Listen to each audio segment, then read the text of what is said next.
মানুষের মাথায় যখন কোনো কিছুর ভূত চাপে তখন মনে হয় ঠিক আমি যেমন করি এমনটাই করে। কোনো কিছুর যদি ভূত চাপে, যেমন আমার সেদিন ভূত চেপেছিল বিরিয়ানি।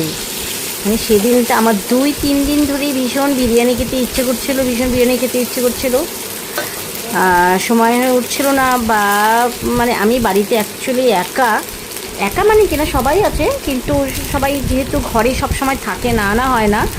আর অনলাইনে আনলেই আনতে পারতাম, কিন্তু আমার হয়ে উঠছিল না আর কি। তো যাই হোক, সেসব পরের কথা। এবার বিরিয়ানি তো খেতে হবে। আমার 2 দিন ধরে ভীষণ ইচ্ছে করছে বিরিয়ানি খাবো। সেদিন এটা হচ্ছে কাণ্ড। মোটামুটি বেশ কয়েকদিন আগে একটা ভিডিও তোমাদের সঙ্গে শেয়ার করা হয়নি বা এডিটিং করে উঠতে পারিনি বলে করিনি। আজকে আমার মনে হলো এত রাত্রে আমি এডিটিংটা করতে বসছি, কারণ ফট করে গ্যালারিতে দেখলাম আমার ভিডিওগুলো পড়ে আছে, তাহলে তোমাদের সঙ্গে একটু শেয়ার করি।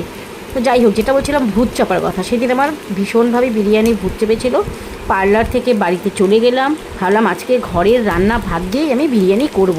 যথারীতি সেদিন আমার বাড়িতে চিকেনও করা ছিল, তো আমি ভাবলাম না, আজকের এই সুযোগটা তো ছাড়া যাবে না, আমি ঘরের বসেই আজকে আমি বিরিয়ানি বানিয়ে নেব। রাতেবেলায় পার্লার থেকে বাড়ি ফিরে আমি সবার আগে ডিম সিদ্ধ দিয়ে দিলাম। ডিম সিদ্ধ দেওয়ার পর ঘরে রান্না ভাতেই দেখতে পাচ্ছ কীভাবে করছি। চিকেন দিয়ে দিচ্ছি, ওর মধ্যে একটু গরম মশলার যা ফোড়ন থাকে দিয়ে দিলাম। তারপর আমি চিকেন দিয়ে দিলাম, তার উপর ভাত দিয়ে দিলাম, রান্না করা ভাতটা দিয়ে দিলাম। দিয়ে দেওয়ার পর যা লাগে আর কি, দোকান থেকে বিরিয়ানি মশলা আসার সময় কিনে নিয়ে এসেছিলাম, সাথে বিরিয়ানি মশলা দিয়ে দিলাম। মাংসের থেকে আলু ছিল, ওই আলুটাও দিয়ে দিলাম। মানে অদ্ভুত একটা ব্যাপার। মানে যেভাবেই হোক বিরিয়ানিটা আমার সেদিন খেতেই হবে, নাহলে সেদিন রাতে হয়তো আমি মরেই যেতাম হয়তো বিরিয়ানির খাওয়ার ইয়েতে না খেতে পেয়ে। তো যাই হোক, যেমন তেমনভাবে বিরিয়ানিটা করলাম আমি আর কি, যেমন তেমনভাবে না, যেভাবে করে আর কি করলাম আর কি। রান্না ভাত দিয়ে মানে আমার যাকে বলে দুধের স্বাদ ঘোলে মিশানো। আমি ভাই খাবোই সেদিন বিরিয়ানি, যা হয়ে যাক, যেভাবেই হোক। আমি রান্নাঘরের মানে আমি যদি সেদিকে রান্নাঘরটা দিয়ে মানে বিরিয়ানিটা না করতাম, তাহলে হয়তো ভাতটাও নষ্ট হতো।